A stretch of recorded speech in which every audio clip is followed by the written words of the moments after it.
부메랑처럼 다시 기업의 이익으로 되돌아오니까요. 방송 광고, 경제에 큰 힘이 됩니다. 부산 방송광고발전협의회.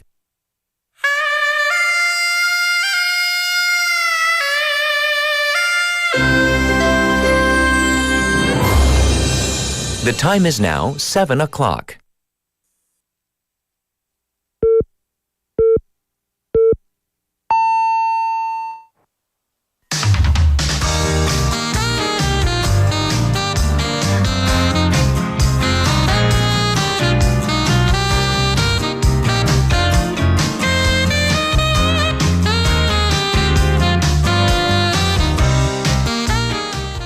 The warrant for President Yoon Suk-yeol's detention has expired. We haven't seen the president in the week since the warrant was approved by the court, but heard plenty from his defense team and seen quite a bit of his security barricading the residence. In the meantime, citizens gathered outside his residence sitting through snowy nights calling for his detention. Actions speak louder than words, they say, and the president's silence is deafening. I'm Catherine. This is Morning Wave in Busan on Tuesday, December. First time in constitutional history, and also the phrase unprecedented several times in the course of these events. Yoon became the first president in South Korea's constitutional history to face arrest, and now the first president to refuse the warrant. The two other ex-presidents who faced insurrection charges, Chun Doo-hwan and Roh Tae-woo, went into the prosecution for questioning and complied with their respective arrest warrants. In the meantime, calls have been growing both against and in support of the president. Those calling for his resignation and arrest gathered around his Hannam-dong residence this weekend into yesterday morning, and this was while it was snowing in the snow. The protesters have been nicknamed after chocolate wrapped in tinfoil for the tinfoil covers they put over themselves in order to shield themselves to block the snow. Others who couldn't be there sent food trucks and paid for coffee and food at nearby businesses. So we are seeing two different fights with two different values the respective sides are trying to protect. And while no other president has refused to comply with a court warrant, we have to remember that no president has been able to refuse the will of the people. All right, let's get to our text topic today.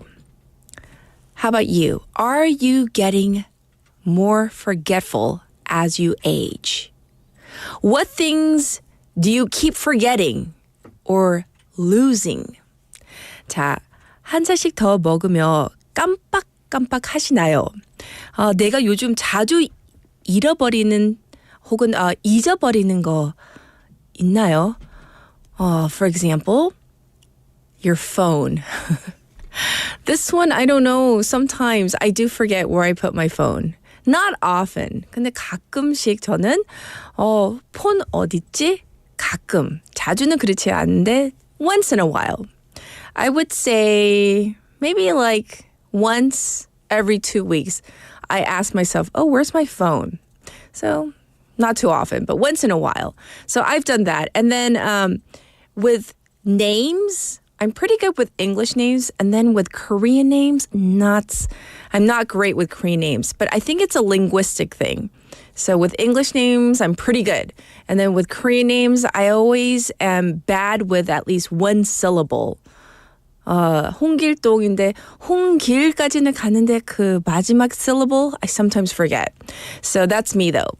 So you can send in your responses to BFM's live stream live chat on YouTube. So go to the YouTube platform. You can search for our channel by typing in BEFM or 부산영어방송. And then once you find our channel, you can subscribe, log in, and then you can chat with other waivers. Also on your phone, pound 9050 샵 9050. That's going to cost you 100 won. Also, you can find us on our KakaoTalk channel. You can send in your messages to me for free. You can also send in your photos too. So same thing there. Search for BEFM or 부산영어방송. to chat with me that way. And the ways you can listen to our program, 90.5 or 103.3 FM on the radio. That's if you're in the Busan area. Also, if you are, once again, wanting to see kind of who we are, you can watch on our YouTube channel. Popbang and also our own BFM app as well. You can download those apps for free. Very simple to do. Looking ahead to our morning together. It is Tuesday, so we have Andrew coming in for Sports Insider. Also later on, we have Bonnie for The Health. Later on for our special interview, we're going to be talking about in America, there's this whole debate regarding the H-1B visa. So you might know it as the 전문직 취업 비자. There's a whole debate raging on regarding this and why this is maybe beneficial or not so great for the American economy. We're going to talk about this later on with our expert in hour number 2. And I'll be back with today's headlines.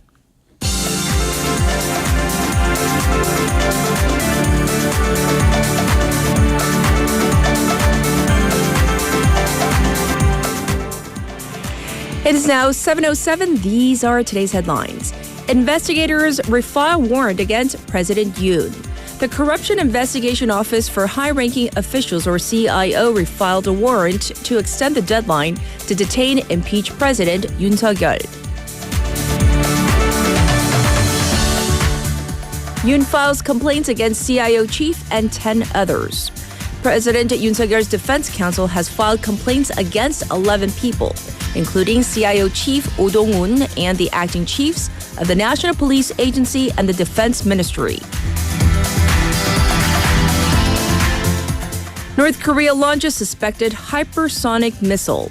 North Korea fired a suspected hypersonic missile into the East Sea yesterday, marking its first provocation this year ahead of U.S. President-elect Donald Trump's inauguration.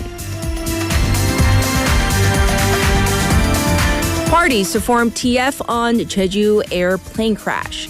The ruling People Power Party, PPP, and the main opposition Democratic Party, or DP, agreed yesterday to form a parliamentary task force to investigate the fatal Jeju airplane crash that killed 179 people.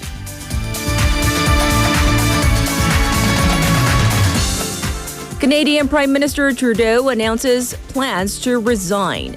Justin Trudeau has said he will step down as Canada's Prime Minister after his party finds a new leader, a decision that in effect brings an end to nearly a decade in power. And these are today's headlines.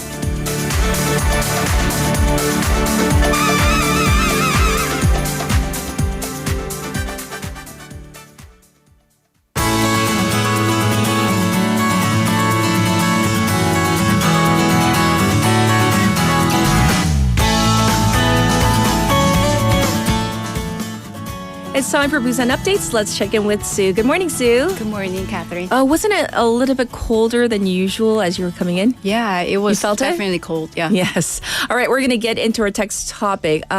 What are you forgetful of? Do you forget anything at all? I'm gonna bore you guys. I'm not that forgetful yet. Oh, I'm in a that safe is so boring. zone. Really, at all? I'm You okay have a when good it memory? comes to where I put my phone and whether or not I brought it like outside. I'm okay, but when it comes to grocery shopping, Yes. like did I order my salad or something like that? So I would forget that part. The little things like that. Oh, okay, interesting. All right, we're going to dive into our first update.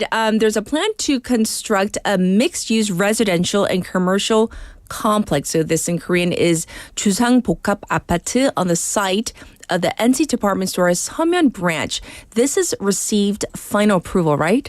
Yes, the site of the former NC department store, which has long been a cornerstone of Seomyeon's commercial area, is set to be redeveloped into a 47-story high-rise mixed-use residential complex. The developer TUE Engineering and Construction plans to begin construction in March 2025 and finish by November 2030. There are mixed reactions, with some people expressing anticipation for urban revitalization and others voicing concerns over its potential impact. So can you maybe explain the reasons for this response? So TUE ENC's high-end residential brand Summit to this complex is under consideration, and it is drawing attention. The decision has not been finalized due to the potential rise in construction costs and unit prices.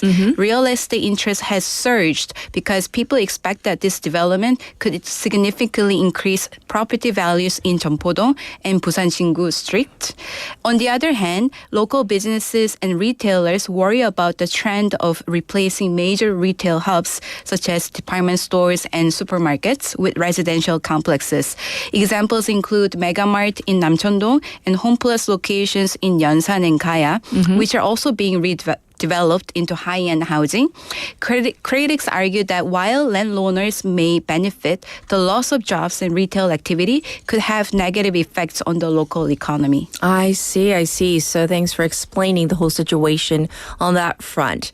All right, next, let's talk about this. Ahead of the Busan Education Superintendent re-election, there's some confusion and also division within the political landscape. Yes, confusion is expected in the upcoming re-election because two committees advocating for the unification of centrist and conservative candidates have been formed.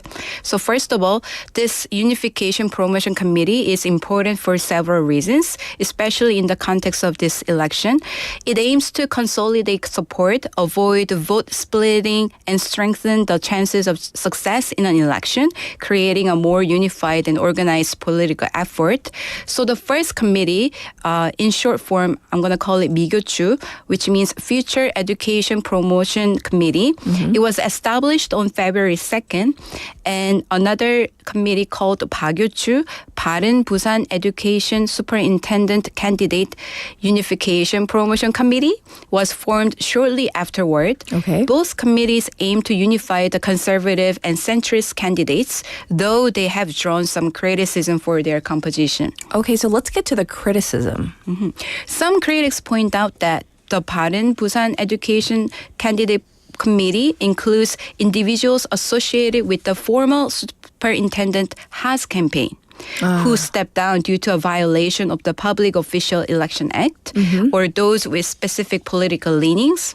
And in addition, there are claims that some members lack the necessary qualifications, notably Kim, the chairman of the People's Education Promotion Committee.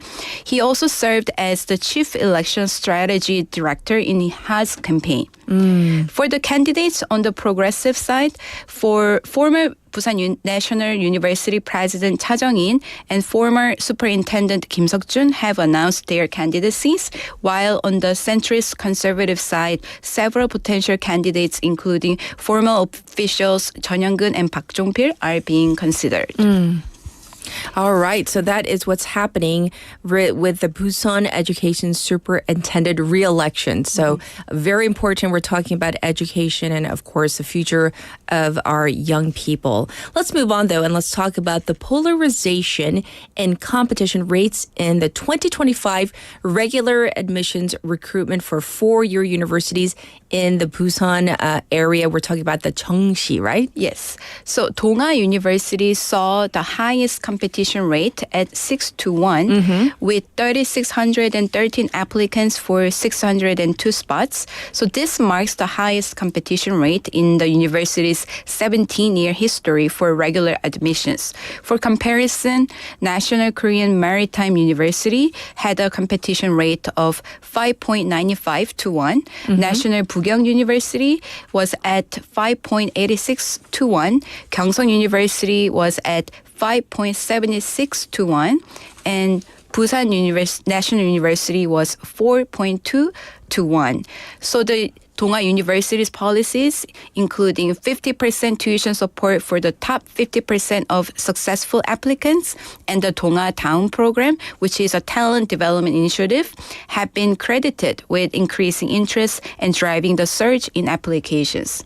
The admissions office considers the results a significant achievement given the difficult admissions environment. I see. So definitely a bit different from past years. So thank you for letting us know about about those ratios. Next up, the city of Busan is planning to transform the Dadepoe area in Sahagu district into a complex marine leisure tourism city through a public-private partnership. The city will invest 8 trillion won from private investors and 2 trillion won from public funds. Altogether, 10 trillion won, 1조 won will be used to develop approximately 132 million square meters area in Dadepoe. This initiative aims to integrate marine leisure and tourism infrastructure with entertainment and wellness content to transform the area.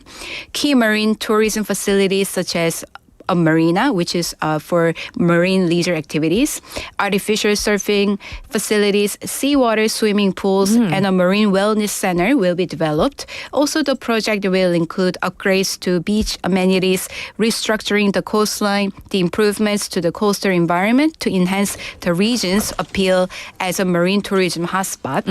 In addition to infrastructure development, the project will support sports events, local festivals, and put efforts to strengthen tourism brands in the region. Okay. The city signed a memorandum of understanding with Sahagu District and Elton Corporation. And this Elton Corporation is a company established by the regional mid-sized construction firm, Jiwon Construction, especially for this project.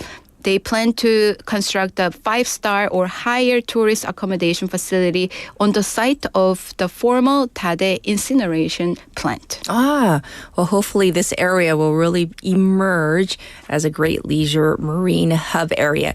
Well, thank you so much for the updates, and we'll be sure to check in with you tomorrow. Thank you, Sue. Thank you. See you tomorrow. All right, and here is your traffic and weather.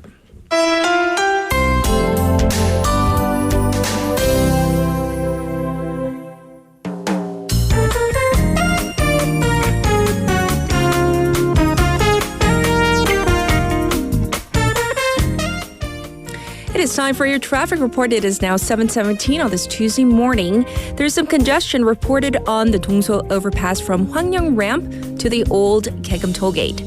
Also looking quite congested on Luno Samsung-daedo from Myeongji Underpass to Shinho Bridge. Looking slow on Gwanmun-daedo from Pangnam Tunnel to Baekyang Tunnel.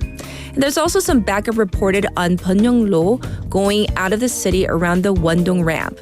Currently, it is -1 degree Celsius under clear skies here in Busan. The daytime high is expected to go up to just 6 degrees Celsius. Although with the wind chill, it's going to feel much colder. Across the nation, heavy snow in Chungnam and Jeolla regions with up to 30 centimeters forecast across 3 days. Snow is forecast for much of the nation, so please be careful this morning. This was your traffic and weather.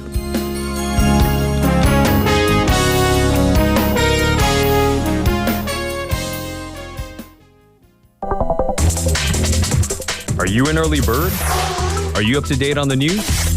Are you a trendsetter? For all of the biggest issues from Busan to the world and useful information you need, right here on Morning Wave in Busan.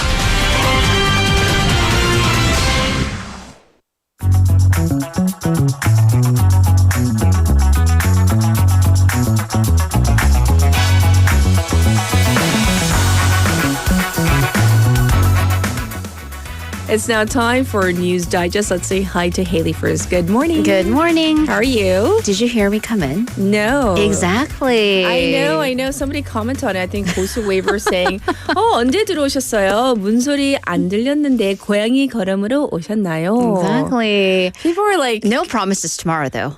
I might be again tomorrow, but for today, I'm going to bask in my Glory. of stealth. And yeah.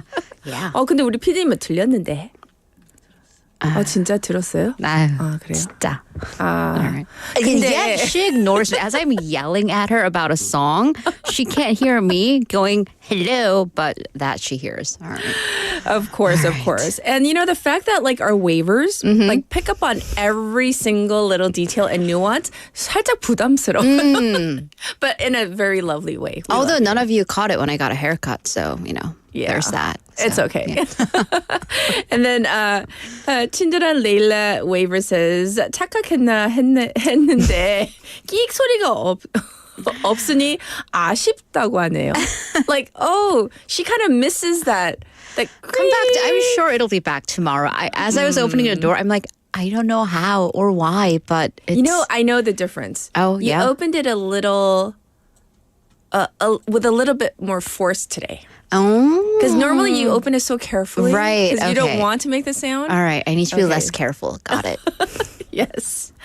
And so let's talk about forgetfulness. Do you okay. ever forget? Yes. Oh my You God. do? Yeah, I do. I do. At least with the larger, broader stroke. I mean, knock on wood, work Yes. stuff, I don't. Okay. And I think because so many of my brain cells are dedicated to that. Yes. Like little side stuff, I do forget. And then stuff like, usually I have my phone, but my earbuds, my headphones, my wireless headphones. And sometimes in certain places, you're like, do I go back? Like the gym. I learned a new term last year. It's Yes. called raw dogging. R-A-W, Raw like dogging, dog. yeah. And it's when you like on the treadmill or when you're working out without any form of Anything. entertainment. Right. And I've had to do that once. And I'm like, people who actually do this, People do it on the plane. you know, on like- purpose. Like with nothing. you're better people or you're just wired differently because I can't. Yeah. Yeah. I was at the library this past weekend and I had to go without headphones because I Don't forgot. you get nervous because you're like, they're Yeah, not and I was cheap. like, there's, They're like, yeah, did I lose it? I know where it is. That's the point. I know exactly where it is, which is what kills me. It's like, it is on the dining room table where I left it no. and forgot to pick it up, That's good though. Because like, I suppose. I have family members that are like, they wait like 2 days and they're like, Mom, have you seen my ear? I'm like, Is your family member my sister? Are we related? Maybe they're Are we related? Because she'll do that too. And I'm like, pulling my hair out. Right, exactly. Anyways. and I want to mention this message from Michael, who sent in this like message and like clip of his son. Oh my gosh, saying that of his son who is in middle school. 어제 다녀온 중학생들의 학예입니다. And so, hage is basically like a talent Right, show, right. of singing and dancing. And apparently his son's class got first place. Ooh. By the way, he mentioned it yesterday, and I just assumed like kindergartners. And when he said 중이, I was like, oh, definitely not what I was thinking. No. He yeah. mentioned before that I remember, son 14, daughter 10. Oh, well Good done, memory. well done. That I did not forget. I forget many things, but not that. So congratulations. 근데 자랑할 때 벌금 있는 거 아시죠? Yes. All right. We're going to dive into our first bit of news. There is now this new controversy surrounding the execution of the warrant against President Yoon Suk-yeol. This time, it's between the CIO and the police. Right, who are supposed to be, proverbially on the same side. Yes. This was the big issue yesterday. It has more or less wrapped up, but let's get to it. So, after this failed attempt on Friday to detain President Yoon Suk-yeol or even try to get into his residence, into his home, Yes. the CIO apparently sent a request to the police for them to arrest the president. But they actually did not give the police the right of investigation, only to entrust the warrant execution for the president. So the CIO said that they've decided that given police's expertise in such matters and also the ability to supervise the site, they thought it would be the most efficient way to go about the warrant. So once again, to clarify, the point would be for the CIO to still be in charge of the investigation, but for the police to physically go and detain the president. Well, the police apparently don't see it this way. Right. So the police stated that they see a legal flaw with the CIO's request during a meeting with lawmaker Yoon Gon-young. The police said that the CIO's official notification, it seems to have issues with abuse of authority and that the warrant should be executed with the powers of the joint investigation team. So the two of them together, meaning the prosecutor within the CIO, he needs to head the execution with the police just assisting them. Yes. That's the official position. internally, we received reports that the wording was perhaps a lot more heated, with reports saying that some officials find the request absurd, whether the CIO is trying to subcontract the warrant, basically the hard part of the warrant, onto the police.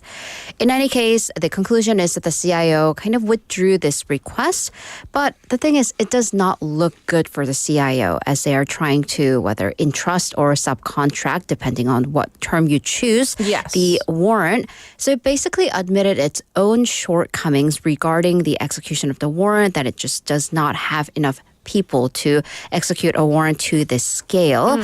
And apparently even there was a difference of opinion on site on Friday between the CIO and the police, with some within the police strongly urging that some members of the presidential security be arrested for obstruction of justice. CIO taking a more subdued tone on that. I see. So that is what's happening on that front, right? Let's dive into the impeachment trial itself, though, because the Constitutional Court held its first hearing with the 8 justices currently on the bench, and the precedence is important, of course, in legal cases. And apparently there is an insurrection case that the court ruled on, but this was from 30 years ago? Right. So we don't know because they haven't released the official records of the sessions from yesterday at the Constitutional Court. But let's look way, way past, because as you said, in Supreme Court and Constitutional Court cases, they either set precedents or they rule based on precedents. So it was this particular ruling from 30 years ago. It was never made to the public, but there's a confirmed draft on an act of insurrection when the person or the administration in question succeeded in taking power. However, how that person might still be subject to prosecution. So simply put, you can still prosecute a person for a successful coup. So 집권에 성공한 내란도 처벌할 수 있다 is the gist of that ruling. So this is in reference to the military autocracy under former presidents 전두환 and 노태우, and their nationwide extraordinary martial law, the violent suppression of the May Democratic Movement in Gwangju, and the subsequent takeover of power. So the issue back then, 30 years ago, was whether you can prosecute and punish someone for a quote-unquote successful insurrection.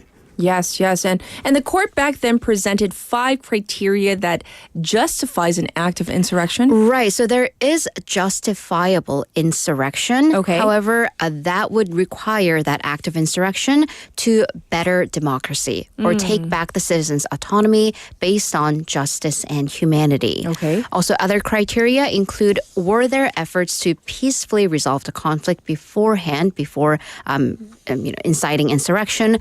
Was this inevitable? Did the entity take measures to minimize damages?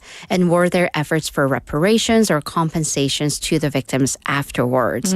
So once again, this was not an not an official ruling, because the plaintiffs actually withdrew the case the day before this was set to be announced. Okay. However, this will be an important point of reference for the Constitutional Court this year. By the way, in a separate case back in 1996, the Constitutional Court officially ruled that a successful coup, yes, it may indeed be and can be prosecuted. All right.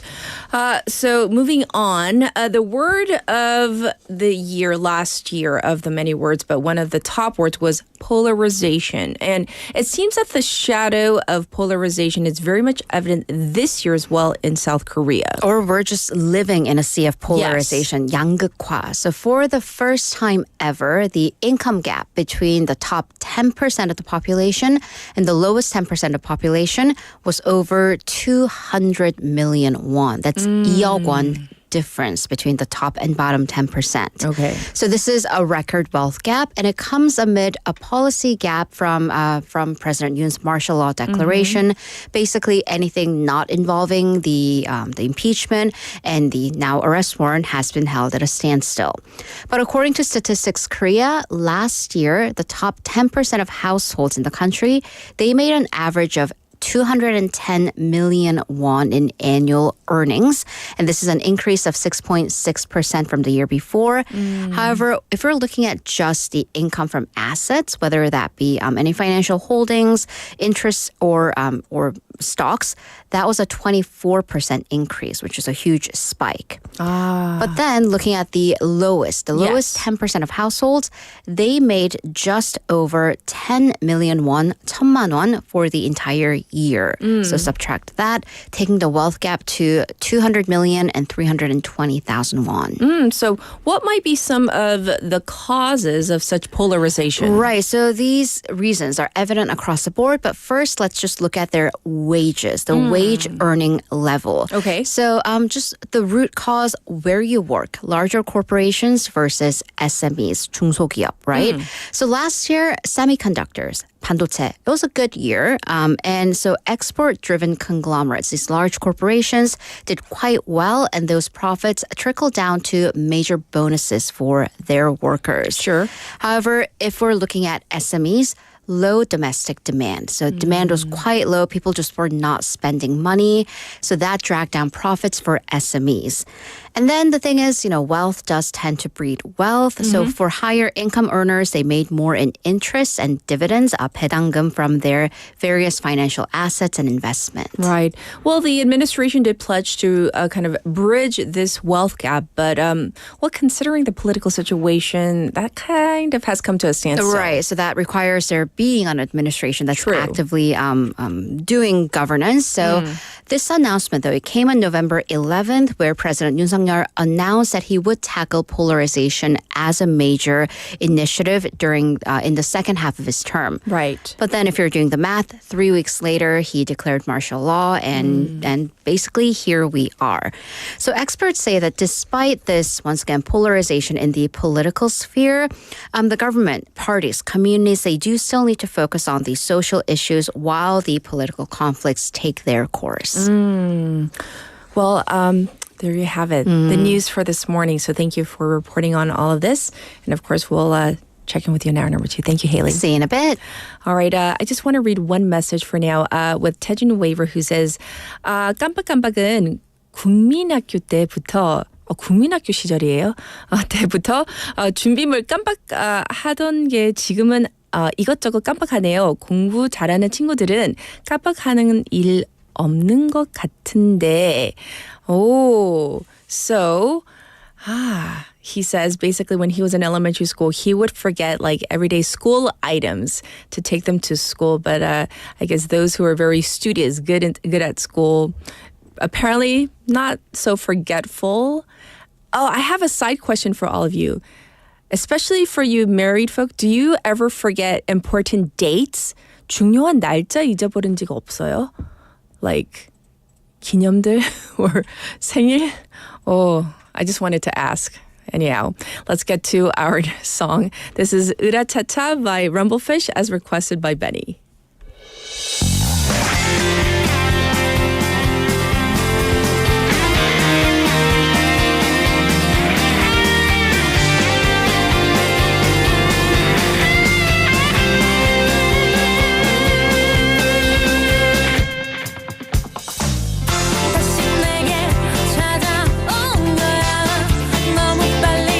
돌아온 거야 네 모습을 보여 봐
Welcome back, everybody. I was having so much fun reading your messages, especially on our NoTube chat.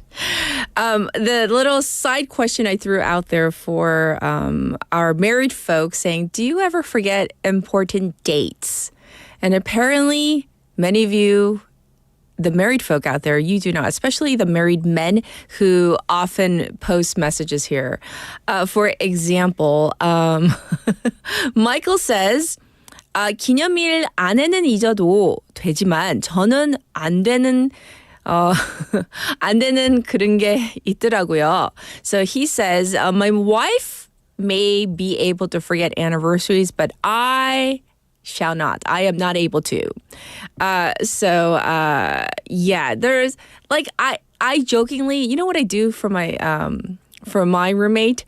Like randomly at the most random times, like this is for real. I throw out like random questions. Like we'll be like doing the most random things and I'll throw out. Or actually my kids do this. They'll be like, Dad, when's the wedding anniversary? And if he doesn't answer in like 2 seconds or quicker, like he's in the doghouse. It's just for fun. It's in jest. However, 2초 안에 대답 못하면요. 큰일 나요. It's for fun.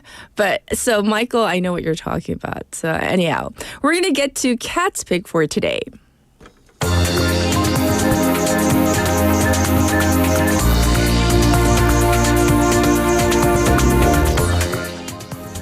For today's Cat's Pick, I want to talk about what's happening in New York City. In New York, there is a new toll for drivers entering the center of Manhattan. It just debuted Sunday local time. People, they're going to have to pay $9 to access the busiest part of the Big Apple during peak hours. Here's a clip from NBC News. The city known for its standstill traffic, greenlighting new tolls. 2, 1. That if successful, could catch on across the country. Congestion pricing going into effect today to access Manhattan's busiest neighborhoods. Most drivers now paying $9 during peak hours and $13.50 without Easy Pass. Time wasted in traffic is a huge drag on our economy. Officials say it will encourage more people to take public transit, cutting back on tens of thousands of cars daily and pollution. But reviews among residents across the tri-state are mixed. For the tunnel plus the toll, so that will be too much. I think it's just a tax. It's not going to alleviate any congestion. The toll will gradually increase, hitting $15 for most drivers by 2031, funding for public transit improvements in the city. Could we see this policy catch fire? Could it spread? Yes, places like Chicago and Los Angeles, which also have pretty severe traffic congestion, are watching to see what happens here in New York and may consider similar policies there. While around the world, some cities have already embraced congestion pricing. Stockholm, Singapore, London. Though London is still considered the third most congested city in the world. I'm proud to announce we have found a path. New York's plan was reinstated after months of delays and a barrage of lawsuits. But the toll's biggest threat may be still to come. President-elect Trump has said he will terminate congestion pricing as New York puts the policy into drive. So can you imagine this? Having to pay $9. 그러니까 대충 11,000원, 12,000원을요. 새벽 5시에서 밤 9시까지 제일 차가 많이 막힐 때 돈을 내는 거래요. Can you imagine this happening in the busiest parts of Busan or let's say Seoul? That's a kind of a hefty toll to pay to, I don't know. Will this ever happen in our neck of the woods? I sure hope not, but it could happen. They're testing this out. We'll see what happens. This was Cat's Pick for today.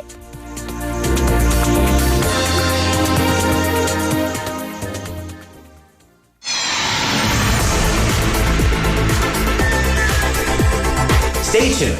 You're listening to Morning Wave in Busan.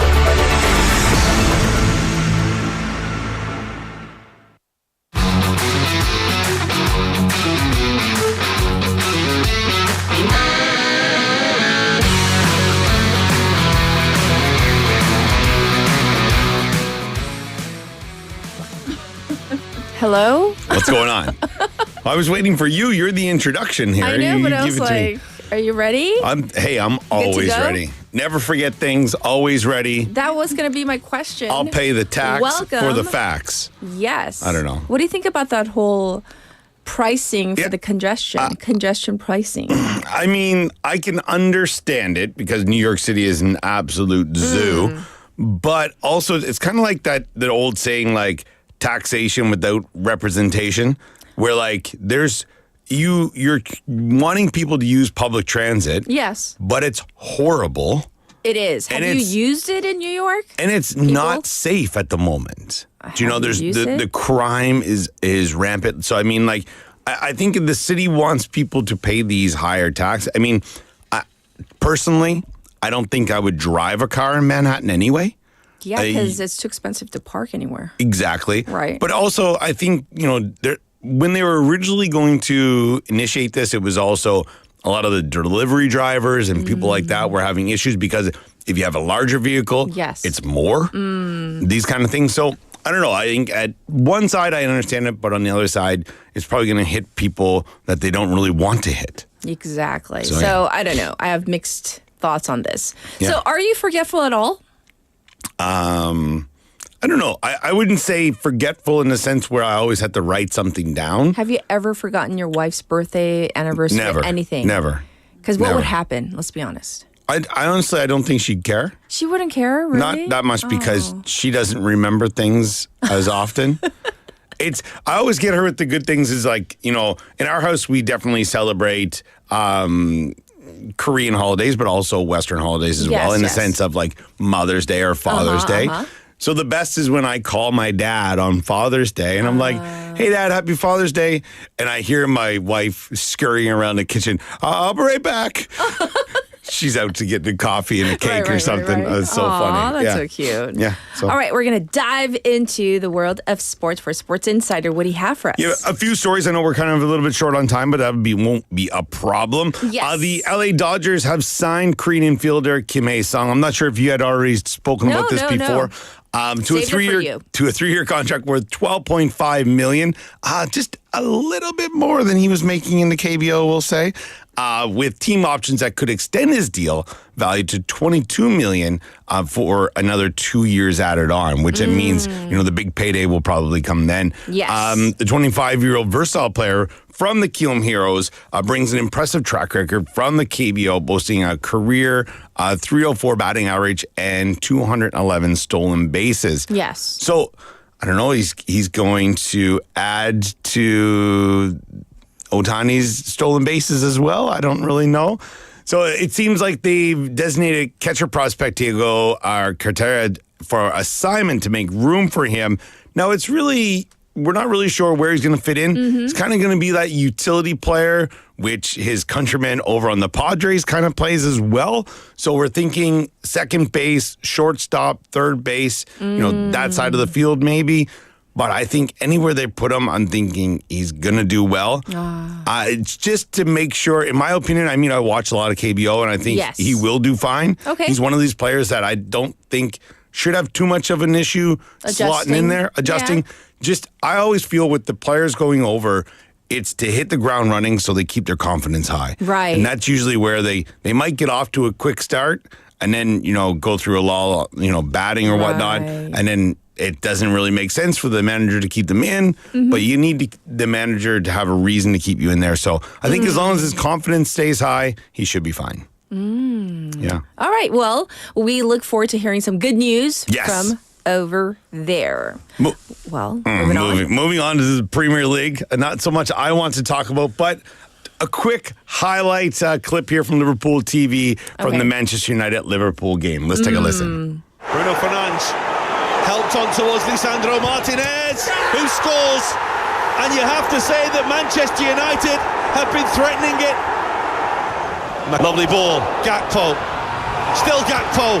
Goal! Brilliant as well as ever from Mohamed Salah moment for Liverpool. And he responds as he always does and completes the turnaround for Liverpool. Any balls United that come out. And he's got the cross and the shot goes in from Amad Diallo. Yeah, it was. I stayed up to watch this game. It was, a late Sunday night for myself. So Manchester United staged a remarkable comeback. I mean, they did get off to the races, I guess, if you will. Probably was one of their best performances of the season. I know, a lot of the pundits out there have been pretty harsh on them, and rightfully so. The team has been dreadful, but it just seems they get their legs to play against Liverpool, which was not what I wanted, that's for sure. So, if a 2-2 draw, which had everything in the game at the beginning, they weren't sure if they're going to have the game as well. They were shoveling the field because there was that much snow out there, which was kind of funny. I don't know, it made me think of home when some of the players were gone sliding off the pitch and then into a little bit of a snowbank. It was made for good TV. Yes. So, with that 2-2 draw, it still has Liverpool at the top of the table with 46 points from 19 games, 6 points ahead of Arsenal with a game in hand. Lucky enough for Liverpool, the rest of the chasing pack also kind of fell off this past weekend. Liverpool having a draw and Chelsea losing as well. So if anything, it was a good weekend to get a draw, but not against Manchester United. Come on, boys, you got to do better. Let's move on quickly. Yeah. No Spurs. LeBron James. Oh, thank God. Yes. Okay. All right, so LeBron James has etched his name into NBA history by surpassing Michael Jordan's record for the most 30-point games during the LA Lakers' 119-102 victory over the Atlanta Hawks. James scored 30 points on 13 for 20 shooting. How old is he now? He is 40. Okay. Yes, at the age of 40. So, this is his 22nd season. Wow. 4-time MVP. All right. He's been pretty, we'll just say he's pretty good. Yes. I'm going to jump to the question because, we're not too far off on age from each other in the sense of our generation. Yes. I know you did grow up on the West Coast, so Yes. you maybe were a Lakers fan and you Absolutely. have other people in mind. But LeBron or Jordan? Jordan. Yeah, it's I'm sorry. Whenever you ask anybody who's okay, Andrew. 30, we'll say 37 years old and older, I guarantee you they're going to... Who's your pick? I have to go MJ. I mean, GOAT. Yeah. Just GOAT. I feel... I don't care what stat you throw at me. It'll always be Jordan. Yeah, but also I feel like he changed the game. He was like the definitive... But also, I have some stats here to back some stuff up. So just not Jordan went 6-0 in NBA Finals without ever needing a Game 7. So there's always that clip. How is Jordan in Game 7s? Don't know. Didn't need one. Right. All right. He dominated. Where LeBron is 4-6. Okay. Defensive dominance. Jordan won Defensive Player of the Year and led the league in steals 3 times. Yes. LeBron has never matched that. Okay. All right. But also, people aren't saying LeBron's, the defensive technician. Okay. Scoring efficiency. Jordan averaged more points per game with higher shooting percentages and concentrated scoring performances. So yes. I think, you can look at that in certain points of his career. He's hitting those shots in crucial times to win those games and things like that. And no, definitely LeBron, he has played longer. Yeah. Longevity, yes, of course. Sure. He's played longer, so he's going to, of course, break those records. 100%. And then Jordan, he took time off, played baseball, came back. Yeah. I mean, come on. He made some movies. Yeah, I mean... He had some cereal. The All-Stars. Wayne I'm just Gretzky, saying. Bo Jackson, and him. But I'm they were just amazing. saying. No, I agree. But I also think that, when you talk about Jordan, also I think that, players around the league, I don't think they'll say the same thing about LeBron as competitors said about Jordan. Right. The How impact. ruthless he was. Right. Oh, he was ruthless. Where I think Kobe was more in comparison in that aspect with his drive, determination, and never stopping. Drive, but right. I think Kobe also is not going to be put into that bracket because, it's just a different player. Right. Different. Also, a lot of success when Shaq was there. So, there's, that aspect of it as well. But right. I don't know. Different I think league. They all deserve their flowers. But MJ, in my opinion, the biggest bouquet. Yay. Yeah. We agree. Good. High five. High there five. we go. GOAT. Yeah. All right.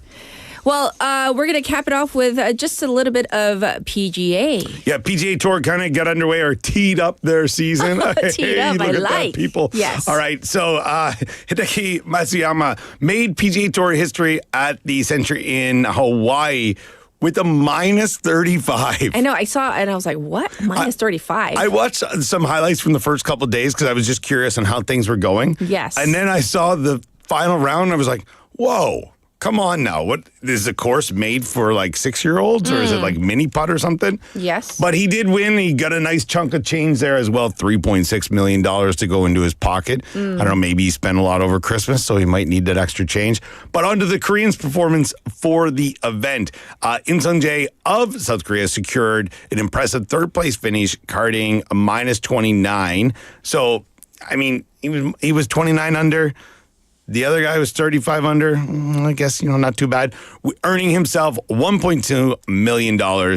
So good job there. Gets his season off to a good start. Also, some other Koreans with some good performances as well. But we'll just have to wait and see how things go. All right. Well, thank you so much for all the sports. And of course, we'll check in with you tomorrow. No, next week. Thank you, Andrew. Tomorrow. Come on now. Not back in here again. All right. Thank you. And now I have a public service announcement to read to you. And this is from the Korea National Police Agency, which has issued this public service announcement at 7:17 a.m. on January 7th, 2025, nationwide. Regarding the Jeju airplane crash, the Korean National Police Agency is conducting a thorough investigation into defamatory posts and videos that harm the honor of the victims and their families. Spreading false rumors or posting defamatory content and videos indiscriminately is a serious crime. Please refrain from actions that could further hurt the bereaved families. This was a public service announcement from the Korean National Police Agency. All right, that does it for hour number 1 for us. And so here is our final song, Home Sweet Home by a G Dragon, as requested by Michael. I'll be back at 8. Say it's changed, so much go on, behave. What a money, yeah. No, I'm feeling like I never left. That's right, I never left. But you ain't know. It's okay, down like camera, act like you know. Don't play on me, no, we are being baby. Young blessed, on be back, shine as a million stand. Lord, at me, pass it down. Now you know what you go, came with the truth. Took on my pogo, took it, go, been when I show. King of the zoo. Hey, got out the what I do, one out of them, man in the view. Aiming at show, I'm aiming and aiming at show. Bless you all, clean out. Golden days are still alive. When up time, 말하지 마. 네가 있는 곳, 네가 있을 곳. A place that I belong. Home sweet home.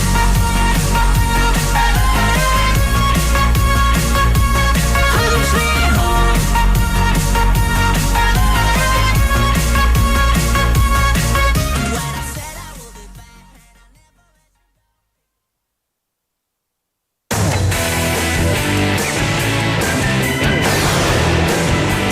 Your bridge to the world.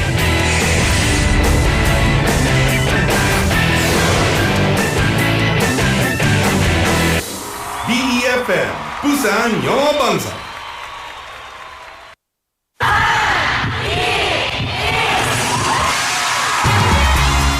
부산의 축제 어디까지 즐겨보셨나요?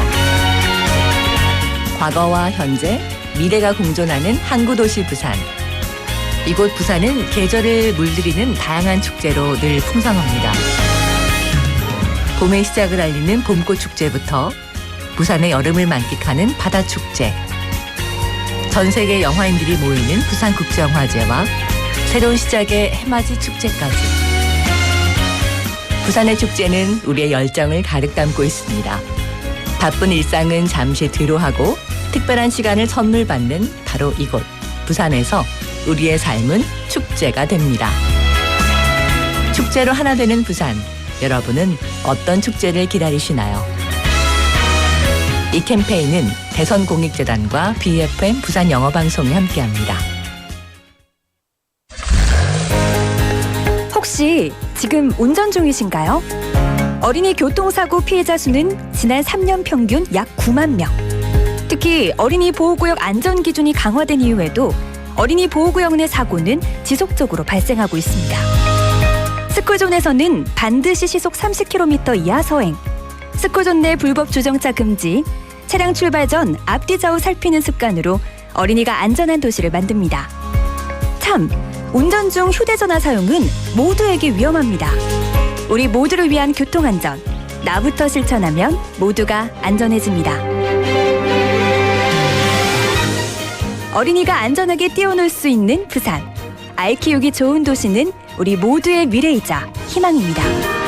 이 캠페인은 어린이가 안전한 부산을 만드는 은행, B&K 부산은행과 함께합니다.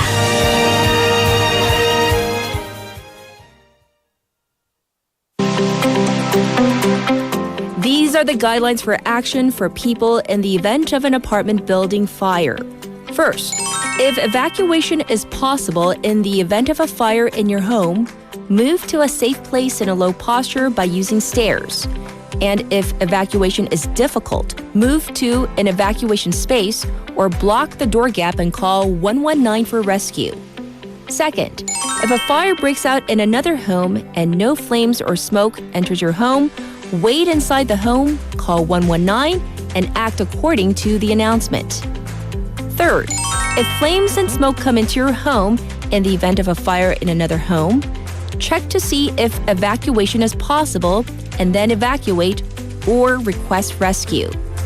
This was brought to you by the Ministry of the Interior and Safety and the National Fire Agency.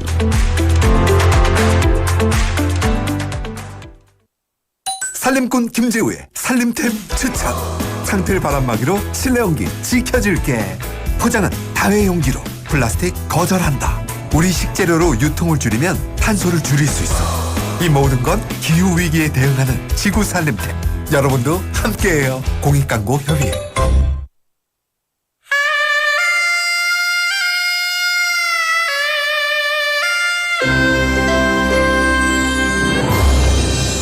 The time is now 8 o'clock.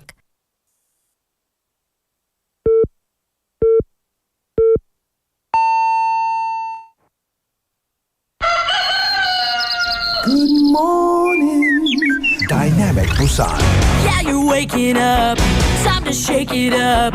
Tell the world good morning and find out what's going on. Well, hi there, folks. There's everything from comedy to lively chat to music. Broadcasting from a room about the size of your closet. All calls are recorded. What show is this? Live from Korea's dynamic city, this is Morning Wave in Busan. I'm sorry, who'd you say you were?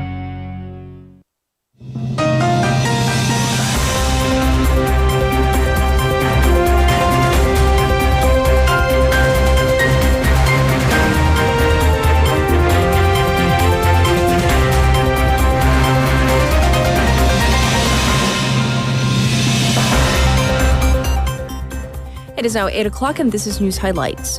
Investigators refile warrant against President Yoon. The Corruption Investigation Office for High-Ranking Officials, or CIO, refiled a warrant to extend the deadline to retain and impeach President Yoon Suk-yeol. On the same day, the CIO and the police agreed that the joint investigation team will continue to handle the warrant for President Yoon Suk-yeol's arrest. This came after police effectively turned down the CIO's request that it handle the execution of the warrant to detain the president following the failed attempt last Friday.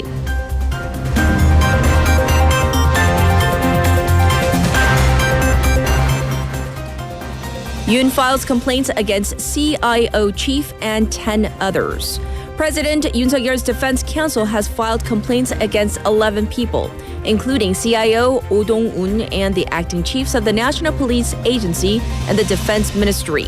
The counsel claims that the CIO attempted an illegal execution of the warrant against Yoon despite not having investigative rights over the police. In the meantime, some 40 ruling party lawmakers gathered in front of Yoon's residence to stop the CIO from executing the warrant, while the party spokesperson said that the party leadership did not give any directives for such a gathering.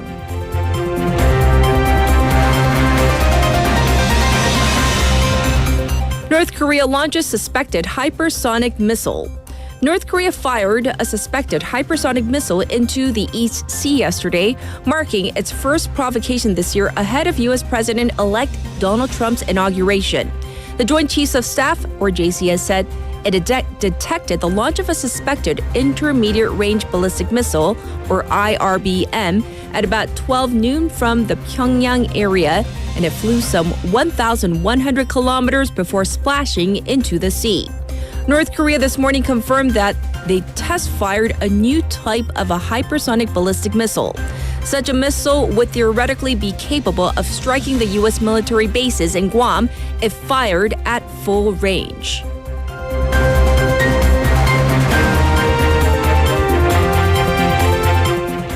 Parties to form TF on Jeju airplane crash. The ruling People Power Party, or PPP, and the main opposition Democratic Party, or DP, agreed yesterday to form a parliamentary task force to investigate the fatal Jeju airplane crash that killed 179 people. The deputy floor leaders of the party said that the task force will likely be formed this week. The parties, however, disagreed on the timing of a parliamentary plenary session to revote on 6 controversial bills and 2 special counsel bills related to President Yoon Suk-yeol's martial law bid and allegations surrounding the First Lady.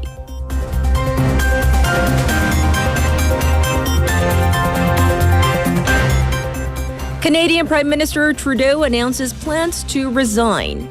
Justin Trudeau has said he will step down as Canada's Prime Minister after his party finds a new leader, a decision that in effect brings an end to nearly a decade in power. Trudeau has been under growing pressure from within his party and elsewhere to step down as his Liberal Party has been suffering in the polls against the Conservatives. The decision comes at a time of anxiety in Canadian politics over Donald Trump's inauguration, with fears of incoming U.S. tariffs. And this was News Highlights.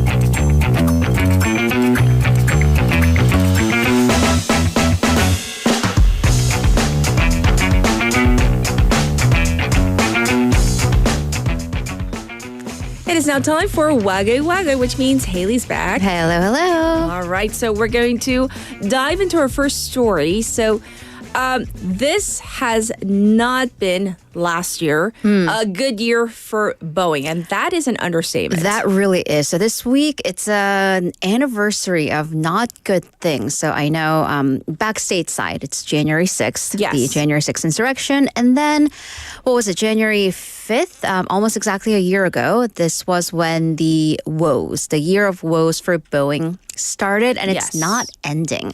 So back then, the Alaska Airlines flight 1282, this is the infamous one where the door basically tore off mid-air. And this was the famous Boeing 737 MAX 9 model, which is really their flagship model. However, a U.S. National Transportation Safety Bureau, the NTSB investigation, it revealed that the company basically did not fix down the door using, specifically, there were 3 bolts that were missing. Right. And this is their best-selling plane. That's been grounded for 20 months. Basically, they haven't been able to sell their bestseller. And by the way, that was following fatal accidents in 2018 and 2019, collectively killed 346 people. So we do say it's not been a good year, but it does go back several years. Yes. But it's also not just the 737, but it's also the 747, which is the famous plane that's used as Air Force One. It's supposed to come out with the new Air Force One for the incoming U.S. president.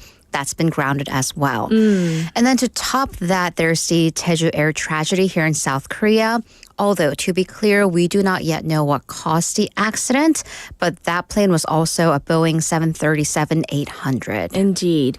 And then, let's not forget, we covered this extensively, the stranded astronauts. That was also a Boeing craft. Well, that is still ongoing. And let's not forget that they are still stranded at the International Space Station. And this was June of last year, where, by the way, they had been kind of struggling on their aerospace endeavors as well against the other private companies, actually. So their Starliner aircraft, it took NASA astronauts Butch Wilmore and Suni Williams to the ISS, the International Space Station. Right. Long story short, technical glitches after glitches, helium leaks and outages. Basically, they've been there for, 7 months now? So, and the two astronauts are still waiting from what was supposed to be an 8-day mission. Yes. And then yesterday, so you might be wondering, why are we bringing this all up now? Because it all builds up to what happened yesterday when a Boeing plane's wheels, the tires, supposedly exploded during a takeoff in Australia. So this is Etihad flight. It was forced to abort takeoff because there were concerns that the airplane's wheels had basically burst.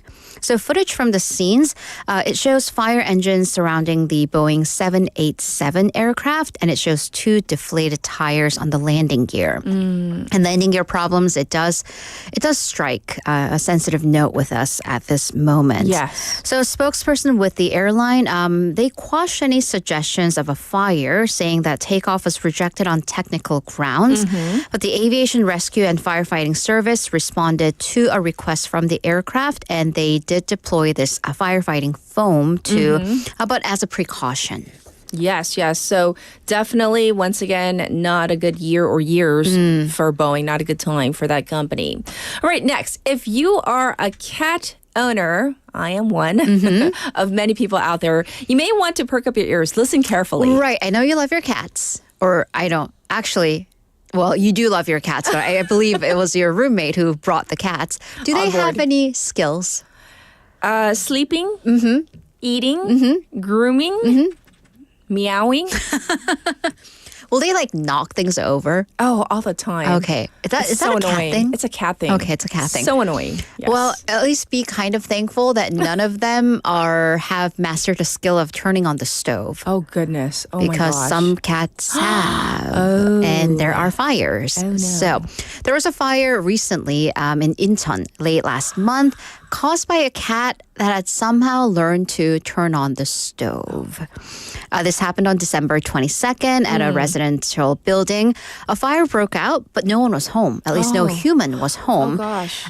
So thankfully, it was put out rather quickly, but investigation later revealed, this is why we're reporting on the story now, the electric stove was the ignition point. And so they're wondering, well, how? Seriously, no one was home. How? Right, how? Well, no human was home, but a cat was home. So the cat had managed to, this is one of the touch ones. It's not one with the knob where you do turn. That would have been much. I was going to say. That would have been, impressive might be the wrong term, but yeah. So the cat had, well, the thing is, it's not just one touch. You do have to press down on it for long enough. Yes, And then kind of put on if it's a similar model as one I have, you not only have to turn it on, but there's the plus and minuses to turn the heat on. So somehow was, literate enough to recognize the plus button.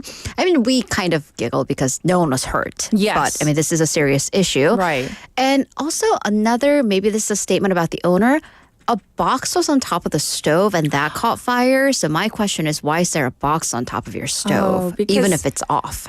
They probably thought... Well, right. But also, but still. Don't put flammable anything on or near your stove. Yes. Another lesson there. So the fire authorities said that the crisis was averted because the fire alarm went off relatively quickly. Maybe another note for all of us to check the batteries in our fire alarms. Oh, goodness. Perhaps. But here's the thing. Cats, if you have cats, they climb. They will forever climb anything. Yes. And somehow are smart enough to turn on the stove, especially those touch screen ones. And because this happened in Incheon, the Incheon Fire Authorities released figures that there have been 27 fires in that city alone in the last 5 years caused by cats. Wow. And these are home-raised cats. Okay. So authorities advise putting a cover on the on or off button of any heat-related devices, your stove, heaters, when you leave home to prevent this. Right, it's shocking. We unplug our electric blankets. Right. Because our cats, accidentally, or I don't know, on still, purpose. I don't know. How smart are they?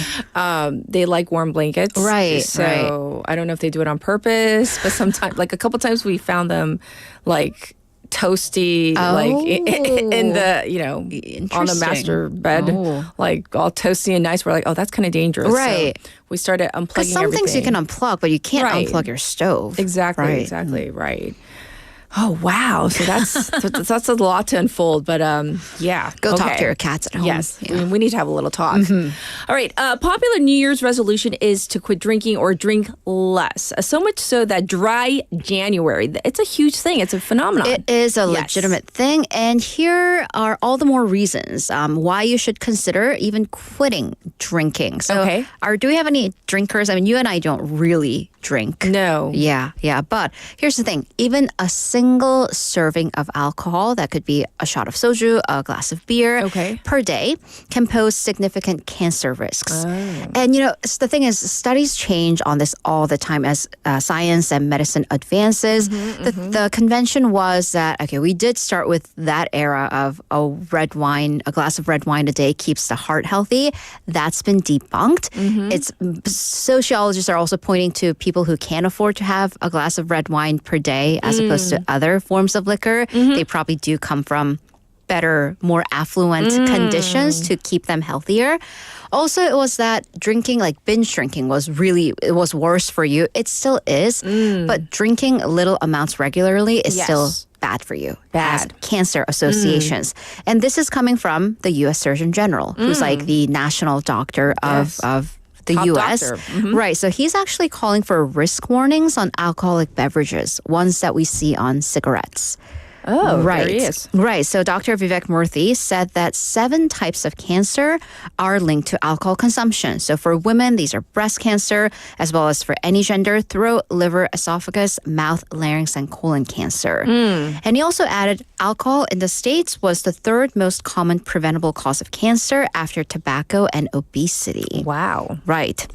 Also, a new reports they recommend healthcare providers should encourage alcohol screening and treat referrals as needed and to increase general awareness, which was really interesting and what shocked me when I got my physical last year. And I noted that I drink maybe once a quarter, if that.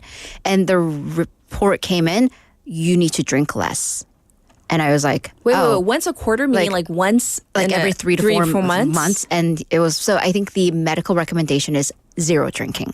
So any amount you put on there, they'll basically tell you to drink less. Don't drink. Right. So not a single drop. Right. So by the way, South Korea already has warning labels on alcohol, not the gruesome ones that we do see on cigarettes. It's a tiny little one. And we do see a lot of drinking on mass media as well, even on television. Many countries do have revised recommended limits for consumption because once again, reports show that no amount of alcohol is safe to drink. Right. And, Korea, generally speaking, there's a lot of binge drinking. There's a culture of binge that. drinking. Yes, If you drink, you go 끝까지 가는 거. It can be dangerous. So please be aware. It's true. I'm not saying we've heard it. something We've heard that expression, drinking. right? 끝까지, right? 끝까지. 네.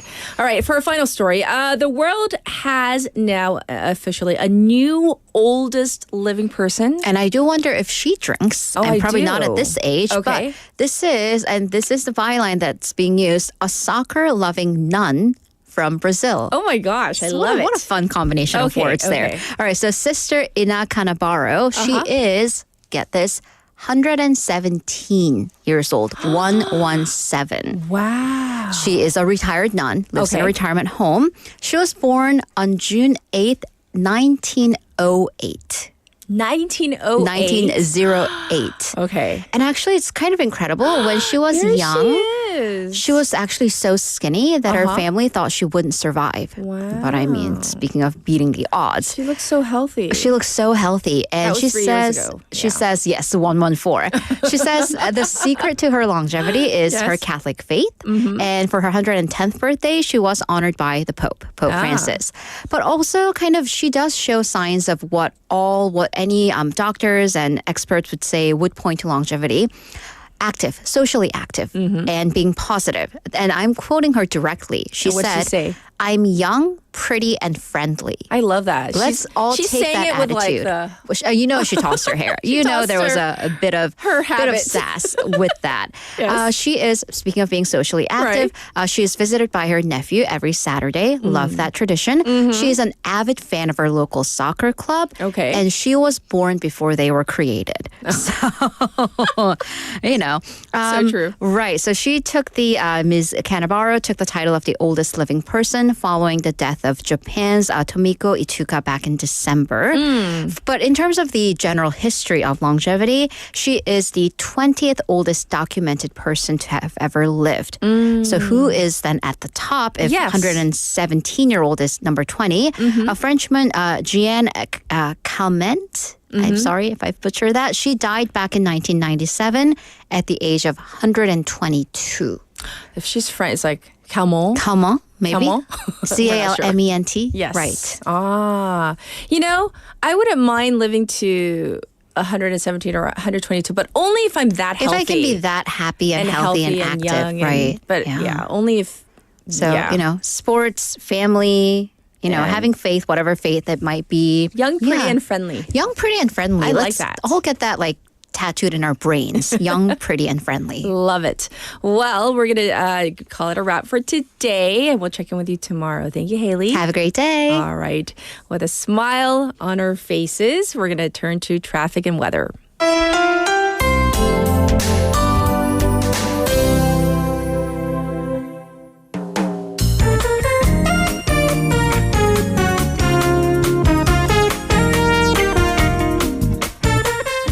It is now 19 past the hour, and here's your traffic update. There's congestion building on Pyeonglo from the old Pyeongno toll gate to Suyeong Tunnel. Also looking slow on Jungwangdaero from Sojongcheon intersection to Bugok intersection. There's also some backup on Gayadaero from Daegum intersection to Jure intersection. Currently, it is -1 degrees Celsius under clear skies. It's going to go up to 6 degrees, although it might feel a little colder with the wind chill factor here in Busan. Across the nation, heavy snow in Chungnam and Jeolla with up to 30 centimeters forecast across 3 days. Snow is forecast for much of the nation, so please be extra careful this morning. This was your traffic and weather.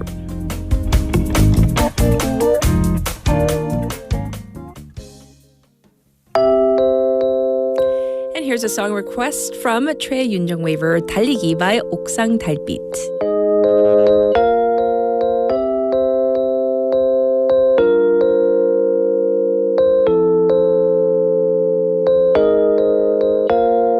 지겨운가요? 힘든가요? 숨이 턱까지 찼나요? 할 수 없죠. 어차피 시작해버린 것을 쏟아지는 햇살 속에 입이 바싹 말라와도 할 수 없죠. 창피하게 멈춰설 순 없으니 단 한 가지 약속은 틀림없이 끝이 있다는 것. 끝난 뒤엔 지겨울 만큼 오랫동안 쉴 수 있다는 것.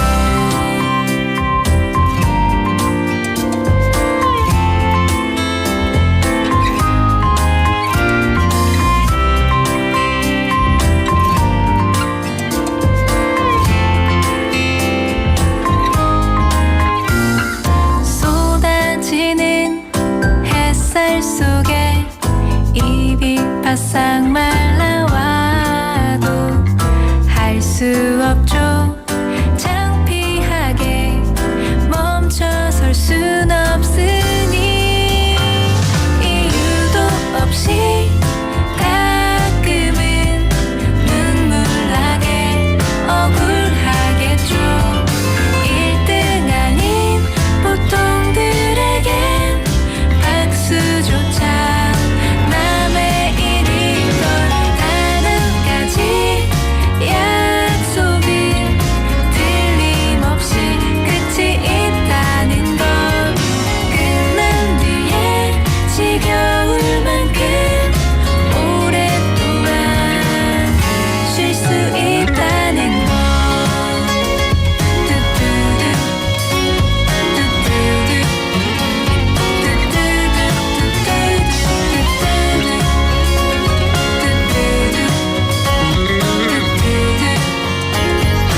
what a good song choice. So thank you for that, Yoon Jung Waver. All right, let's get to our text topic one last time before we get into our special interview. I asked you, are you getting more forgetful as you age? Or maybe it's not an age thing, or you're just forgetful, period. What are you forgetful of? So Yoon Jung Waver actually just mentioned this, that she's forgetful about her car keys, or the fob, the FOB. And she mentioned this, and I was a little perplexed because she says 종종 차 키를 안 가지고 차를 타러 가는데 차 키는 항상 지정된 자기 자리에 있지만 차 앞에 도착하면 차 키 안 가져온 게 생각나서 왜 차 키 생각이 안 날까요? So she always leaves the car keys, where they should be, but by the time she gets to her car, that's when she remembers, I didn't bring my car keys. And then she goes back for them, apparently. Why can't she remember her car key? However, a response to this, JB says, 저는 차 키를 차 안에 놔두고 항상 열고 다닙니다. This is a little surprising. JB says, I leave my car keys in my car. It's always open. Hello, really? You leave your car keys in your car and it's always open? This can only be done in Korea, first of all. Like, I could never imagine doing this. Like, back in California, I would never leave my car, unlocked, even for, 30 seconds. It's just unimaginable. That being said, I'm glad that you feel that comfortable leaving your car unlocked with your car key or fob in your car. But wow, you have that high level of a trust that your car won't be stolen. That's definitely good of you. And I definitely see that most of our the married men in our chat room, at least, they never ever forget anniversaries and birthdays. So that's good of you, because that is the shortest way to get to, the DOG house, the doghouse. We're going to get into our special interview. I'll be back in just a moment.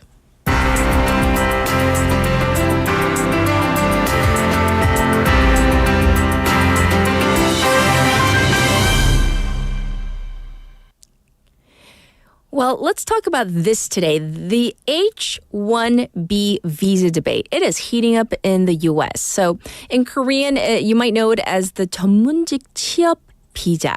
It's bringing fresh energy to discussions about immigration and the U.S. workforce. And this visa, which is essential for highly skilled foreign workers, is at the center of a divide between tech leaders and critics who prioritize hiring American workers. So we have a reignition of this kind of conversation, this debate with Elon Musk, and then we also have Vivek Ramaswamy, kind of talking up this debate as well. The program's future remains uncertain under the new Trump administration. And what does this mean for the U.S. economy, the global talent, and the balance between innovation and national priorities? Let's learn more. We have invited back to the airwaves Professor Grant Reeher, Senior Research Associate at the Campbell Public Affairs Institute and Professor of Political Science at Syracuse University's Maxwell School of Citizenship and Public Affairs. Hi, welcome back, Professor. Happy New Year. Happy New Year to you. It's good to be back. Yes. So let's talk about this visa. Why is this such a hot issue right now, especially for the U.S. tech industry? Well, first of all, the tech industry people will tell you that without something like this, they would have a very hard time filling their skilled labor force, and that we have a collective, this is their argument, the country has a collective desire to see more of this tech happening in the United States. But if that's going to happen, we have to be able to have the skilled labor force. And for a variety of reasons, the United States just doesn't place the same emphasis on producing students with that kind of background in their education in the same proportions as many other countries around the world. And so for that reason, then they say they've got to have some access to these folks, or else they would not be able to do what they do. Yes. And so if we look at, each side of the argument, supporters, how do supporters argue the H-1B visa contributes to innovation and economic growth for the United States? Well, as I just said before, you bring the skilled workforce in, but beyond that, the argument gets made that you're bringing people in from all over the world. I mean, most of them come from India, and then the second most come from China. But you're bringing in folks with different perspectives, different sets of ideas. And so there's a richer variety of approaches to really complicated technical challenges. And so that you get a double benefit, if you will. You have the workforce that you need, you're able to fill it out, and you fill it out in a way that draws on people who have been exposed to different kinds of education or have different ways of seeing the same thing. Yes. And then if we look at the other side, the criticism, the critics of the program, especially from groups from the far right who don't like this, what are they saying? Well, to understand part of the criticism, you have to get into a little bit of the details of the program. So the program is on its face, on paper, supposed to prohibit companies from hiring folks from other countries at a lower salary than a U.S. citizen with the same kind of education and background would want. While that's the case on paper, one of the criticisms is that this is a backdoor way for companies to cut their costs. So they're able to have these folks at a lower salary, maybe not at the beginning, but if they stay and these visas get renewed, perhaps those folks aren't on the same salary track that a U.S. citizen would be on. And so that's one of the concerns. The other concern is just simply you're taking jobs from potentially what could go to a U.S. citizen. And so not only is the company saving money, but it's hurting the country, it's hurting our population, because these are folks who are not getting jobs that then are going to, according to the criticism, someone from India or someone from China. And then there's the final concern, and this gets at something really, really big about America now. This is sort of I'm shooting up to 50,000 feet above sea level now to make this comment, but it taps into a suspicion that has always been true in this country of outsiders and outside influences. And it's one of the big paradoxes of American culture and American politics. On the one hand, we are a nation of immigrants. Yes. We were built by immigrants. That's true from the very beginning. On the other hand, you have this sense that the United States in its founding and thereafter was doing something special and important in the world with its political experiment, and that one of the ways that experiment could possibly go awry is through corrupting influences from outside. So there's this innate suspicion of outside influences that goes all the way back to the beginning of the country. I mean, you can read Thomas Jefferson writing about his biggest worry about the new republic was that it would get corrupted by Europe. So this is just a 21st century version of that kind of innate sort of America first mentality. So it's a paradox, really, because you've got two things just fundamentally at odds with each other, both true at the same time. Thanks for explaining it so thoroughly. So difficult when people ask me, a nation of immigrants, yet, as you say, this paradox, so succinct. Right. From my reading, my research into this issue, from what I understand, doesn't the U.S. cap the number of these visas at 65,000 new visas each year? So it's not like an indefinite number of new visas, like as some critics might, be spreading, I guess, I don't want to say falsehoods, but at least like spreading the word saying, hey, they're taking away, endless American jobs. That's not necessarily true, right? Yeah, that's a good point. And so that number does get bumped up sometimes, and there are ways to make exceptions to it. But and then the more significant way in which that number goes up is the renewal of those visas once they're here. Okay. And so if you add up everyone who's here, that number is far in excess of the 65,000 that you can take in any one year. But you make a good point. I mean, the country of 330 million people, and we're talking about something that is, even at its highest estimates in just a less than 1% of the population. And so there is that, yes, there is that misinformation that's out there that you have this sort of army of people coming in from outside taking American jobs. I see. And do you think that, in your opinion, that the U.S. should prioritize hiring its own citizens over skilled foreign workers? Well, if we do, and I think we tend to, I mean, the fact that the visa programs limited to 65,000, as you just pointed out, is an example of that. But we're not really any different from any other country in the Western world in that way. Other countries have the same kind of requirements, and actually, many of them are far stricter than the United States, and have provisions that you have to demonstrate that you have exhausted all attempts to hire your own population, your own citizens, before you can even think about hiring someone from another country, particularly for a highly skilled position. And so, for example, in Canada, I'm an academic. In Canada, if you're in the academy and you're going to hire a U.S. citizen, you have to show that you cannot find a Canadian citizen who has that set of skills. And so, if we were to do it, we wouldn't really mark us as different in the world. Yes, yes. I also have a question. In terms of acquiring this type of visa, assuming that you meet certain criteria, is it a random draw kind of system, or how does one go about acquiring this kind of visa? It's a good question. And so you have to basically have the job.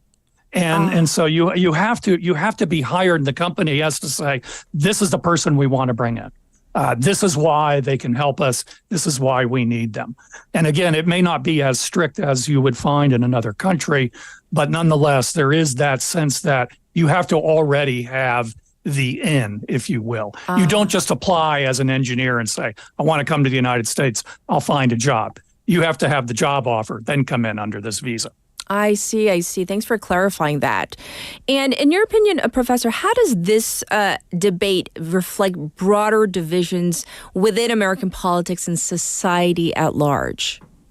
Well, the big one that I talked about before is this constant push-pull between, embracing the outside world and welcoming it, like the Statue of Liberty, or being suspicious of the outside world. The other thing it brings up is more specifically in thinking about, will the Trump administration make fundamental changes in this? Is a paradox about Trump, which is that the policy Trump, as opposed to the rhetoric Trump, the policy Trump is really hard to pin down ideologically. He's a mix of different kinds of things. Yes. And so on the one hand, he seems like a very traditional Republican, friendly to business. If you're going to be friendly to business, you're going to support these visas. They help business.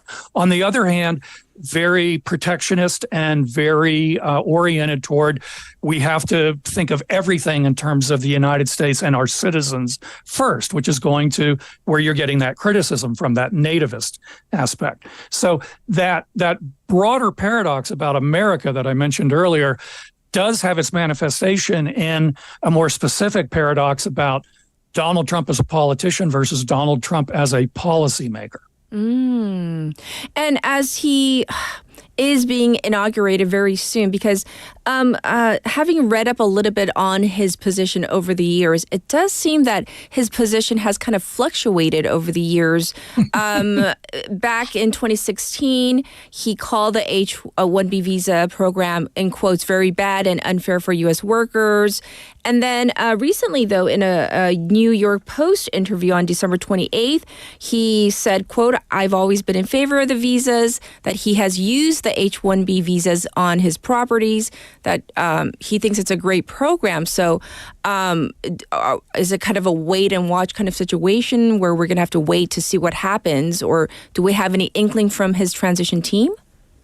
Well, maybe folks like Elon Musk are talking in his ear and informing him when he's making those statements. But my hunch is that he'll go with the business interest in the end, and that this program will continue. I think he'll probably choose other ways to demonstrate that he is going to follow through on some of the America First type of things that he's talked about. And I would look in particular at a really sustained effort at securing the border and rearranging the system of immigration in this country more broadly.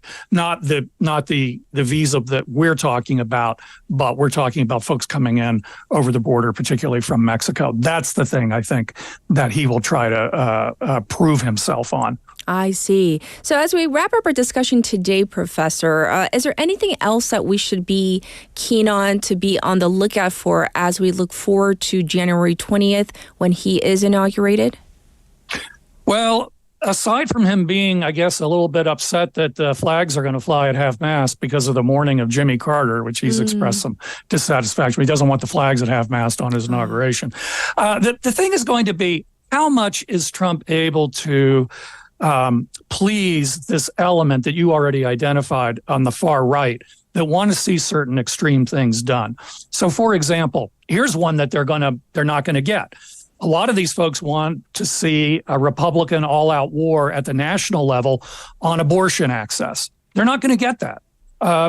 There's just no incentive for Trump to try to wage that war, and he doesn't personally believe in it. His position, he's been relatively clear on this, is it's better off left to the states. He thought the Supreme Court decision in Dobbs, which did that, was a great thing. And he wants to leave. Some states have full access to abortion. Other states have almost essentially banned it. So the folks that want to see a national ban on abortion, they're not going to get that. By the same token, if they want to see no skilled labor come in and quote unquote take an American job, I think they're going to be disappointed there. So how does that play out for him as he sort of does some things that are more to the middle, more moderate relative to the most extreme elements of his base? We're going to have to wait and see what really does happen after January 20th. But thank you so much for weighing in on this very interesting debate. Thanks and take care, Professor. You too. It was my pleasure. Thanks a lot. This was Professor Grant Reeher, and he has weighed in on this whole H-1B visa debate, as well as a little bit of what we may expect with the Donald Trump presidency as he is re-inaugurated January 20th. This was your special interview. And we're going to take a little bit of a breather right now. So here it is. This is our next song, 이젠 그랬으면 좋겠네 by 박정현. And here it is.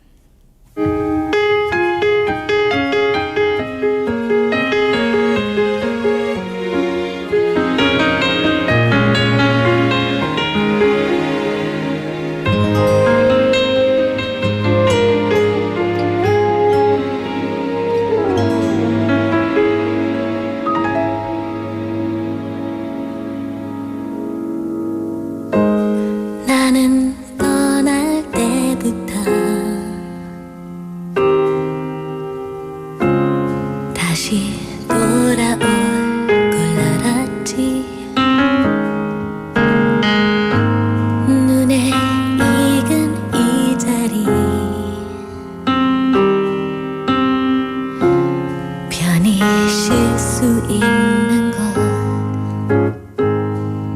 많은 것을 찾아서 멀리만 떠났지. 난 어디서 있었는지 하늘 높이 날아서 별을 안고 싶어. 소중한 건 모두 잊고 산 건 아니었나. 이젠 그랬으면 좋겠네. 그대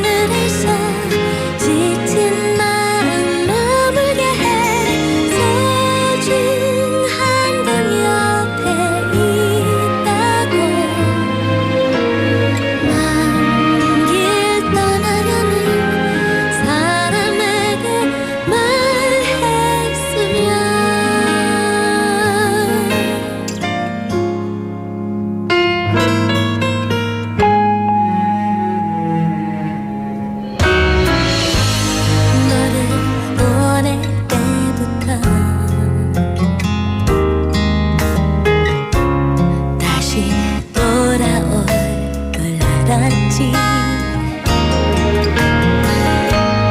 손에 익은 물건도 편히 잘 수 있는 곳 숨고 싶어 헤매던 세월을 딛고서 넌 무얼 느껴왔는지 하늘 높이 날아서 별을 안고 싶어 소중한 건 모두 잊고 산 건 아니었나 이젠 그랬으면 좋겠네 그댈 끊으라서 지친 마음 아물게 해 소중한 건 옆에 있다고 먼 길 떠나려는 사람 내게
All right, welcome back, everybody.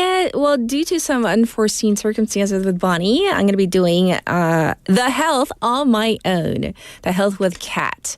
So the first issue that I'm going to be covering is this story from CNN Climate, and it's titled, Scientists, They Discover Concerning New Source of Forever Chemicals in Drinking Water. So when we think of water, this is something that we shower with and we drink every day.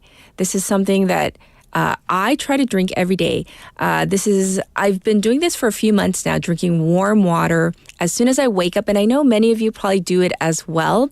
Well, it seems that a group of potentially toxic forever chemicals, mostly coming from actually prescribed drugs, may be contaminating drinking water for, at least in America. I don't want to alarm people here in Korea, but in America, they say for millions of Americans as wastewater treatment plants fail to remove these so-called forever chemicals.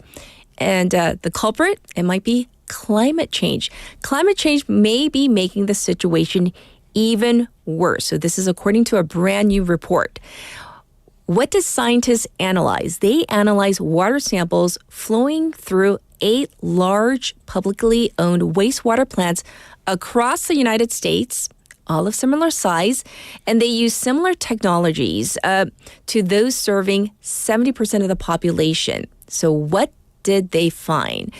They found that even with advanced treatment technologies, they found these forever chemicals and compounds able to transform into them were being discharged into the rivers and lakes where they can re-enter the drinking water supply. So how many are being exposed to these forever chemicals from wastewater alone? Roughly 23 million Americans. And you might think, well, maybe that's not me. Well, still, that's a significant portion, right? 23 million Americans are being exposed to these forever chemicals. So that's something that we can think about, these so-called forever chemicals. What are they? They're called forever chemicals because they are able to stay in the environment and in our bodies for a really, really long time without breaking down. And so there are nearly 15,000 of these so-called forever chemicals. And they're collectively known as, are you ready for a new initialism? PFAs. PFAs, okay? So these substances, they've been used in a huge range of consumer products since the 1950s, right? They are prized for their ability to resist things like oil and grease and heat. And they make clothes waterproof, 방수, carpets stain resistant, and pans non-stick. However, it comes at a cost. And so all of these kind of PFAs, they're getting into our water system and now getting into our water supply. And yes, when we drink the water, apparently for some people, it's getting into our body. So that is of utmost concern. That is one thing that is of concern. All right, another 2025 health trend that is being reported in the London Daily News. This is it now. We're going to turn to another health trend. This is titled, are you ready for this? Bird flu, brain rot, and the booze effect. Remember, we just talked about alcohol not being great for us. It's not good for us at all. So what's this about? So, we're in a brand new year, and we should know about all the new health trends. We're all trying to be healthy, working out and being healthy. Well, it seems that in the health trend reports right now, especially according to the London Daily News, what should we know about? So first up, the rising threat of the bird flu, also known as, of course, scientifically, avian influenza or AI.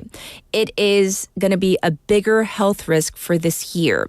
The Centers for Disease Control and Prevention, the CDC, says it's a major worry, mainly for people with weak immune systems. So who is that? We're talking about people who are elderly, people who are already immunocompromised, younger, the children, babies. So it's important to know about the risks so we can protect ourselves so we don't spread those risks to the vulnerable members of our family. To stop bird flu, we need to know how it spreads, its symptoms, and how to treat it. So AI spreads through contact with sick birds, right? And the symptoms can be very mild, but they can also be serious. So some important facts about bird flu are this. It is a serious viral outbreak. It spreads through contact with infected birds. We know this. And good hygiene is of utmost importance. So what we need to know about this is that when we do have those government warnings coming out saying, be careful, don't, have foot traffic or, don't travel to this area or be careful, we need to heed those warnings and follow those warnings and just don't break the rules is number one. And also, moving on to the whole brain rot. What is this? So brain rot, that sounds really scary. How is our brain going to rot? Well, new studies are showing that brain rot, risk factors, genetic predisposition, environmental toxins, lifestyle choices such as diet and exercise can actually affect our brain rot, our brain tissue from breaking down, causing cognitive decline. So this is linked to neurodegenerative diseases, meaning it's going to really affect how our brain functions. And we know our brain is like number one of everything. It affects every single part of our body, right? So early signs of brain rot are things like cognitive decline, memory decline, mood changes, physical symptoms such as tremors or seizures. And these risk factors, these are definitely signs that you need to go see a doctor. You need to go get yourself checked out if you see any of these things, and go to your doctor. And I would probably not say, do I have brain rot? But, get yourself checked out. And that's why here in Korea, with the great healthcare system, you have your, biannual, go every 2 years to get yourself checked out. Yes. When it's your birth year, when it's time to go, don't skip it. Definitely get checked out. Anyhow, here's hoping that we have a really, really healthy 2025. And I wish you the best for this year. It's time to wrap up our program today. And thanks for bearing with me as we got through the health today all by my Linz himself. We're going to get to this song for a final song. This is 새벽녘 by Epitone Project. Wishing you a really great day today. Have a good one. Bye, everybody.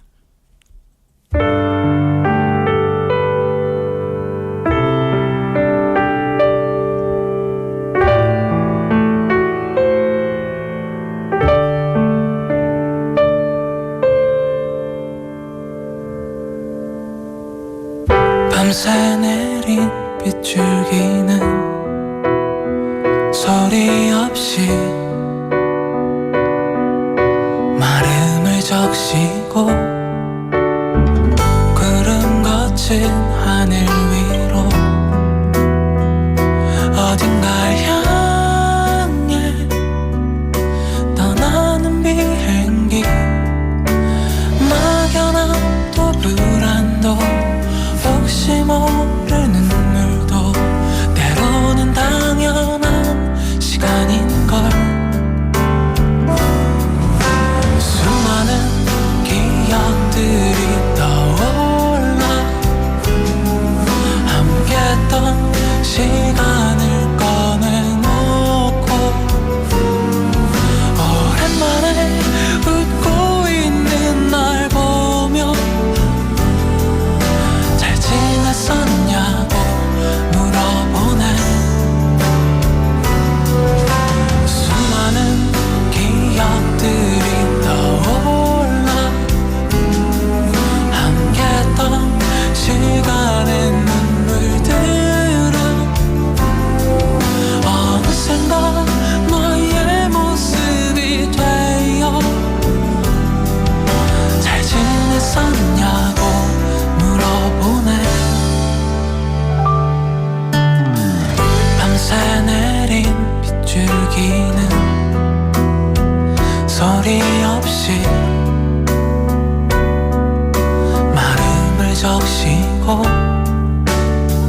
구름 거친 하늘